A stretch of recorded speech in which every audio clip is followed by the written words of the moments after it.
Hey guys, we're gonna get back on the car here. Start cutting out the front end here so we can get the grill put in. Right there. Getting a little child labor out here. A bunch of little pieces of metal blew around. Got Charlie and a neighbor kid cleaning it up.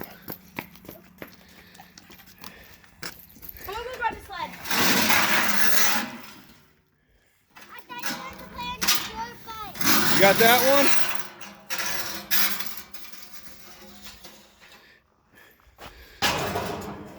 All right. They got that done. So, need to come up here and cut this up a little bit more. Like that. I tried fitting it in, do the same on both sides. Might need to trim some more out of the bottom down here. So, talking to all the people on YouTube. What's your name? Emma. Emma? Wait, you're on YouTube? Yeah. Will be. Now Charlie, she wants to hook a sled up behind her dirt bike and pull her around. All right, we'll get back here and get some more done. There you go, guys. What do you think? I need to get a piece that would go on the hood, but I had to cut it open. I don't know if you can see down here. This here is a little big, but it wouldn't fit in unless I cut that off. And then once I cut that off, now there's a damn gap. Oh well, this stuff's so flimsy. Put some angle iron back here or something. Pull that up so it looks like that. Be all right. Ain't like this hood's perfect anyways. Looks better with that in there, I think.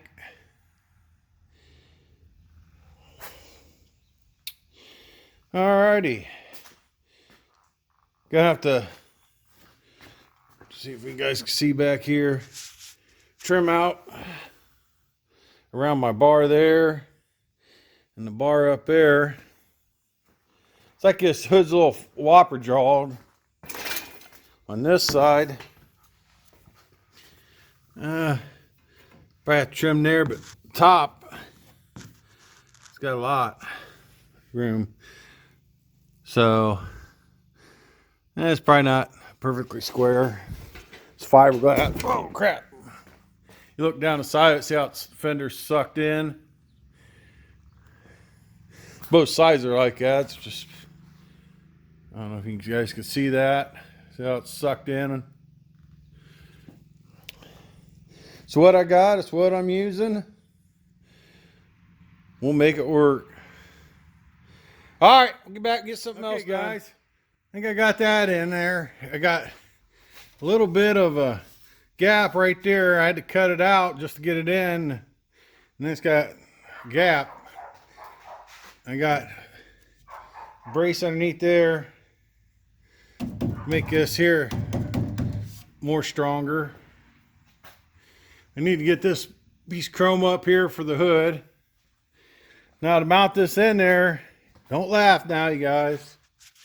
I took and pop riveted a hose clamp to the grill and wrapped it around that pipe there, and then up top there, made a little bracket and made it like that because I got to make it so it can come off easy, so I can take the front end off the bar. So we got that. That'd be good enough for now. Now we got to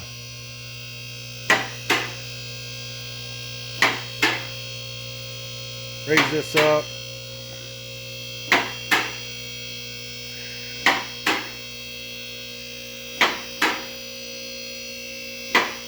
All right. I gotta go back in here and I gotta pull this tranny back out again. I don't know. Where's my flashlight? Let me get a flashlight here. I don't know if you guys see in there. I got 1, 2, 3. That's, I can count three shims right now. I still need another one. It's not moving far enough. You gotta remember, I made this bell housing. I took a regular bell housing. I welded these tabs on to make this tranny bolt up to it. So we'll take it back out again. Hopefully, was this the third, maybe fourth time? I don't know. We'll get it figured out. Take that out. I need to take out the dry shaft anyways. I need to pull the pinion out. It's leaking. So I'll pull that out, replace that seal while I got it off. And then we can work on, I gotta cut these mounts off the axle so we can get our pinion angle right. I know right now it's, see if that will stay there. Right now I think it's pretty positive, but it's hanging, it's at full hang. So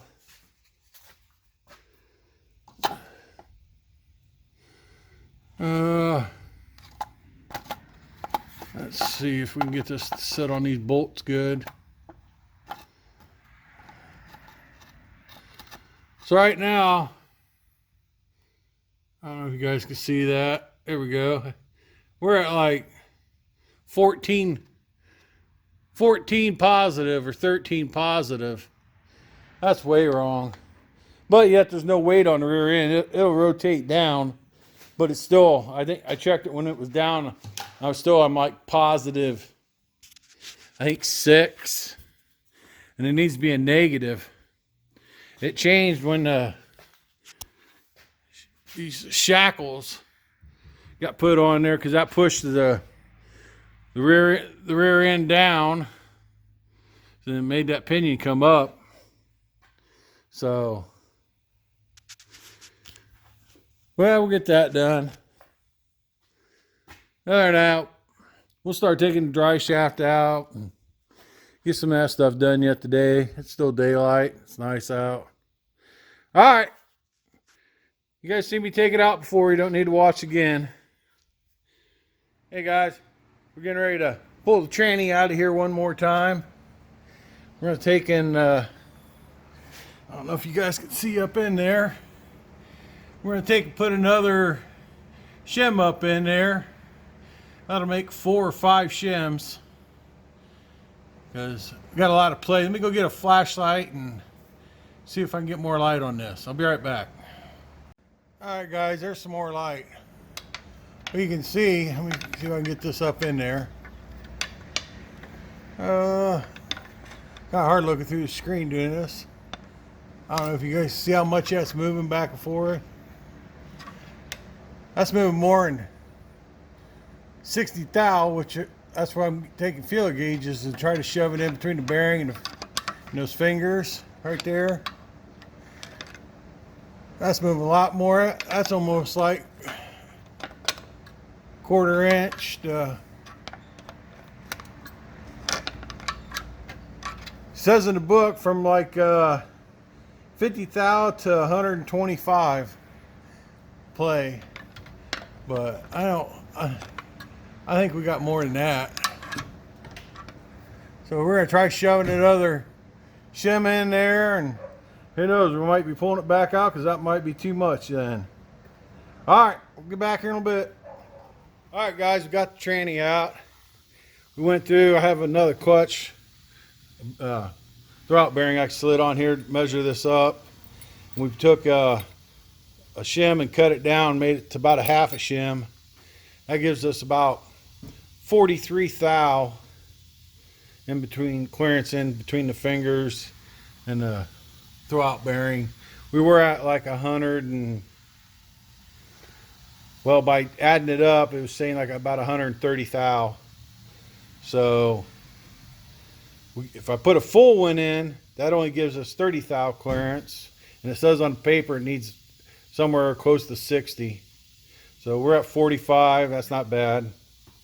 So we'll get this back in here and get it lined up and go from there. All right, we'll get back here in a little bit. Okay guys, got the tranny back in. Got the dry shaft in. Go ahead and put a new pinion seal in. So got that done. I put a couple stickers on the car. I'll lower it down here and show you guys the stickers. Now, the next thing we're going to do is cut this rear end loose and get this pinion angle figured out. It's way off right now, but there's no weight on the tires. It's still way off. And once we get that figured out, we'll start cutting our ladder bar brackets. Get that all set up. Probably, if we was going to build a real drag car or something, we'd go with a mono leaf with like a bird cage on there so the rear end could float on the leaf spring. But you know, we're not doing that. We're going to use this thing to pull trailer. The old camper up there that we built. All right, I gotta see where I put my air shock valve. I can't remember. Goes right there. Must be up there somewhere. I must be in the trunk. I have to put some air in the air shocks here before I drive it. All right, I'll get back here in a minute. I'll lower this thing down. You guys check out the stickers. Got that top grill bar on. Just kind of got lined up for right now. Not real sure. The threads in there are kind of stripped out. But it'll work. I thought about maybe pop ribboning it on. I don't want to do nothing yet because we got to go through and fix this hood and all that stuff. But I think it's going to be about it for this one. We're going to go in the house, do some editing. Haven't had one up in a couple weeks. Look at that shirt up there. Who's that guy? Got me a new sticker over there.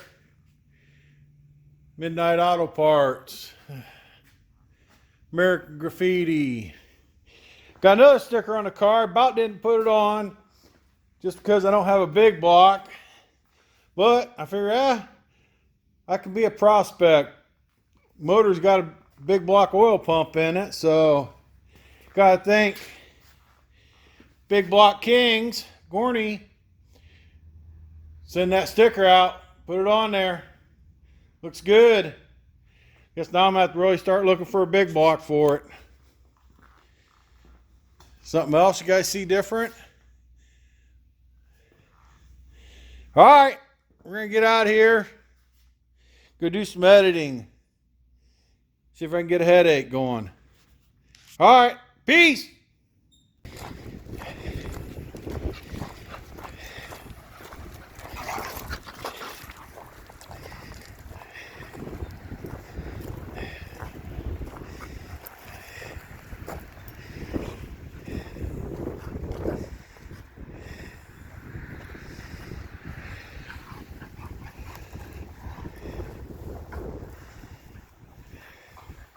All right, let's go.